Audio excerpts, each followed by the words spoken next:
एक बार एक बच्ची थी, छोटी बच्ची थी, जो गीत गा रही थी। फिल्मी गीत था, मेरा लाल दुपट्टा मलमल का। तो किसी ने पूछा, बेटा तुम बहुत अच्छा गाती हो, तुम्हारी आवाज बहुत अच्छी है, लेकिन एक बात बताओ कि तुम्हारा वो लाल दुपट्टा तो तुम्हारे गले में है ही नहीं। तो शर्मा गई, गीत गा रही थी, दुपट्टा गले में नहीं था, तो शर्मा के भाग गई। आज यही सवाल मेरे और आपके लिए है। हम उस परमात्मा की जय जयकार कर रहे हैं, उसकी वंदना कर रहे हैं, उसका नाम ऊंचा उठा रहे हैं। क्या वो परमात्मा हमारे जीवन में है? क्या उसके प्रति विश्वास हमारे जीवन में है? क्या आप उसे जानते हैं? क्या आप जानते हैं कि उसने आपके लिए क्या किया है और वो क्या करना चाहता है? पवित्र शास्त्र बाइबल कहती है उस परमेश्वर के पास आपके लिए एक योजना है, और वो योजना आपके भविष्य के लिए, आपकी संतानों के लिए, आपकी पीढ़ी पीढ़ी के लिए है। परमेश्वर का वचन कहता है कि मैं धर्मी को आशीष दूंगा और उसकी संतानों को भी आशीष दूंगा। लेकिन क्या आप उसे जानते हैं? हम उसे तब तक नहीं जान सकते जब तक हम अपने पापों से क्षमा ना मांग लें। जैसे एक भ्रूण, एक बच्चा जो है मां के कोख में होता है, तो उसे नहीं मालूम कि संसार कितना बड़ा है और संसार कितना सुंदर है, उसे कुछ नहीं मालूम, क्योंकि वो तो मां के गर्भ में है, उस अंधेरे में है, उसे कुछ नहीं मालूम। लेकिन जब वो संसार में आता है, तब वो संसार को देखता है और संसार के प्रति उसकी जो सोच है, व्यापकता है, वो बढ़ती चलती है कि संसार कितना बड़ा है, इसमें कितने रिश्ते नाते हैं, कितना काम है इस संसार के अंदर। ठीक इसी तरह जब तक हम अंधकार में बैठे रहेंगे, हम उस परमेश्वर को कभी नहीं जान पाएंगे। भारतीय दर्शन शास्त्र में लिखा है, पापम पापात्मा पाप कर्मा पाप संभा त्राहिमाम पुंडक्षाम सर्व पाप हरे हरे। अगर कोई कहता है कि नहीं, मैंने तो अपने जीवन में कोई पाप ही नहीं किया, मैंने कोई बैंक नहीं लूटी आपने कोई बैंक, किसी की हत्या की नहीं की, हमने कोई गलत, हमने किसी के खेत पे कब्जा नहीं किया, हमने किसी के घर पे कब्जा नहीं किया, तो हमने तो कोई पाप ही नहीं किया। तो ऋषि वेदव्यास जी कहते हैं, पापम पापात्मा पाप कर्मा, मेरा तो जन्म ही पाप में हुआ है। तुलसी याचक आए के कौन भयो समर्थ, कंचन पे कुंचन किन्ना पसारो हाथ। संत तुलसीदास जी ने कहा, इस संसार में कौन हुआ कि जिसने पाप नहीं किया। इसलिए महाभारत शांति पर्व में लिखा है, अश्रद्धा परम पापम श्रद्धा पाप प्रमोचनी। अंधकार अश्रद्धा हमारे जीवन में उस पाप को जन्म देती है, लेकिन श्रद्धा जो है, विश्वास जो है, उन पापों को खत्म कर देता है। लेकिन ये विश्वास तब तक संभव नहीं जब तक आप उस परमेश्वर को जाने नहीं। उस परमेश्वर का परिचय कौन देगा? कोई बता सकता है परमेश्वर कौन है? उस अज्ञात अगोचर परमेश्वर का परिचय कौन देगा? मुझे बताइए। मैं यहां खड़ा हूं, आप में से कितने लोग मेरा नाम जानते हैं?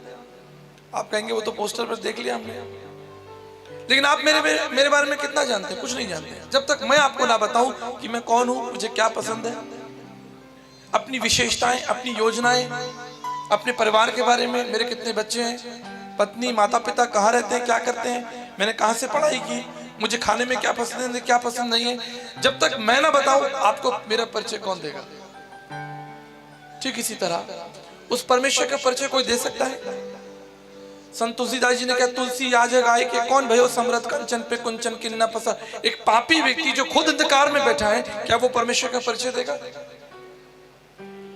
इसलिए जब यीशु मसीह का जन्म हुआ, प्रभु यीशु मसीह का जन्म हुआ, तो लिखा है कि स्वर्ग से फरिश्ते उतर कर आए, स्वर्गदूत उतर कर आए, और जो गडरिये अंधकार में बैठे थे, बाइबल कहती है उनके ऊपर एक बड़ी ज्योति चमकी। तो उसका जो आगमन हुआ वो एक ज्योति के रूप में हुआ। प्रभु यीशु मसीह संसार में ज्योति के रूप में आए। और ज्योति कितनी जरूरी है हमारे बच्चे जानते हैं, जो लोग बच्चे पढ़ाई करते हैं। आप जानते हो कि सूर्य का प्रकाश जो पृथ्वी पर आता है तो वो कितना जरूरी है। अगर सूर्य का प्रकाश पृथ्वी पर ना आए तो हम सब लोग जो हैं वो सब मर जाएंगे। क्यों? क्योंकि पेड़ पौधे फोटोसिंथेसिस प्रोसेस, प्रकाश संश्लेषण की विधि नहीं होगी, और जो पेड़ पौधे हैं वो आपको ऑक्सीजन नहीं देंगे, और पेड़ पौधों के अंदर जो ग्लूकोज है वो कन्वर्ट नहीं होगा, और कोई फल नहीं लगेगा, कोई फूल नहीं होगा, इंसान मर जाएगा, जानवर भी मर जाएंगे। सूर्य का प्रकाश इस पृथ्वी के लिए कितना जरूरी है देखिएगा। ठीक इसी तरह एक आत्मिक प्रकाश जो हमारी आत्मिक मन को खोलता है, हमारी आत्मिक आंखों को खोलता है, वो है प्रभु यीशु मसीह।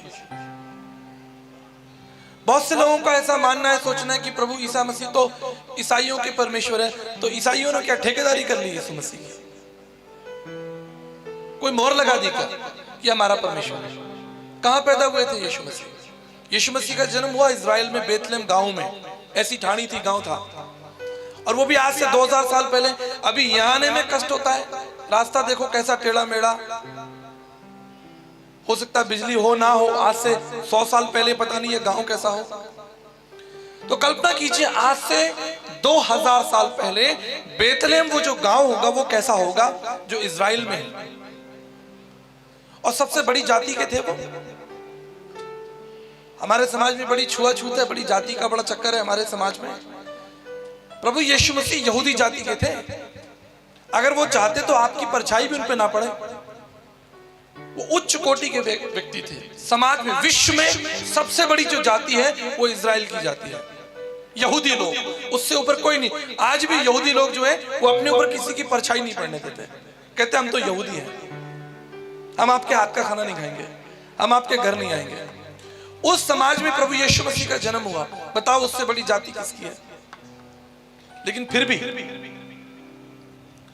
बाइबल कहती है वो घर घर गया, कोड़ियों के साथ बैठकर उसने खाना खाया। कोड़ियों के साथ, आप कोड़ियों के साथ बैठ नहीं सकते। एक बार नवजोत सिंह सिद्धू जी, जो पूर्व क्रिकेटर और सांसद हैं, आप बच्चे लोग जानते होंगे नवजोत सिंह सिद्धू।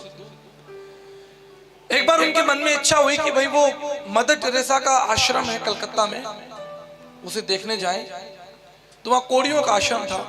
तो सिद्धू साहब गए। जब वो आश्रम में गए तो वहां तो बहुत बदबू आ रही थी, क्योंकि सारे बेचारे 500 से ज्यादा कोड़ी वहां पर जो है मर रहे थे, उनका शरीर गल रहा था। जब शरीर, मनुष्य का शरीर गलता है, अंग गलते हैं, स्किन गलती है, तो कैसी बदबू आती होगी। तो सिद्धू साहब वहां बैठे तो उनको तो उल्टियां हो गई।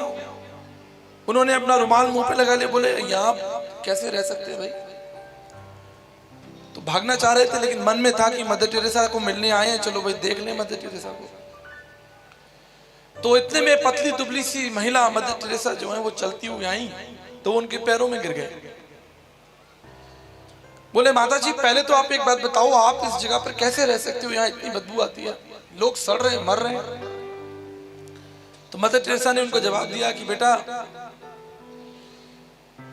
मैं प्रभु यीशु मसीह की शिष्या हूं, उसकी बिटिया हूं, उसकी सेविका हूं, और मुझे मौका नहीं मिला कि अगर जब यीशु मसीह क्रूस पे था, उस समय जब यीशु मसीह घायल था, तो मैं उसकी सेवा कर पाती। मुझे वो मौका नहीं मिला, इसलिए आज इन मरते हुए कोड़ियों की सेवा करके मैं ये सोच लेती हूँ कि मैं यीशु मसीह की सेवा कर रही हूँ। और आपको मालूम है भारत सरकार ने उन्हें भारत रत्न दिया उनकी सेवा के लिए। यह है प्रभु यीशु मसीह जो मनों को बदलता, वो धर्म नहीं बदलता। धर्म तो एक ही है। प्रेम धर्म का मूल है, पाप मूल संताप। जहां दया वहां धर्म है, जहां क्षमा वहां प्रभु आप। धर्म क्या है? धर्म तो व्यापक है। यम नियम आसन प्रत्याहार। आप सुबह उठते हो वो भी धर्म है कि भाई सुबह उठना है आपको, वो धर्म है आपका। आप काम पे जाते हो वो भी धर्म है। आप बच्चों को पढ़ाते हो वो भी धर्म है। आप शादी ब्याह करते हो, खेती किसानी करते हो, व्यापार करते हो, भारत सरकार को टैक्स देते हो, अपने भाइयों में आपस में प्रेम रखते हो, सुलह रखते हो, झगड़ा नहीं करते, मारपीट नहीं करते, यही तो धर्म है। विश्वास, मूल्य, आचरण और कर्मकांड। विश्वास, मूल्य, आचरण और ये 4 सिद्धांत हैं, 4 आयाम है धर्म के। तो प्रभु यीशु मसीह को मानने से, उस पर विश्वास करने से धर्म नहीं बदलता, परंतु धर्म की पूर्ति होती है। यीशु मसीह ने क्या कहा कि मैं व्यवस्था को, धर्म को मिटाने नहीं आया, लेकिन धर्म को पूरा करने के लिए आया हूं। मत्ती 5:17 में लिखा है कि मैं व्यवस्था को, उस धर्म को पूरा करने आया हूं। इसलिए नीति वचन कहता है जो धर्म का पीछा करता है वो जीवन पाता है।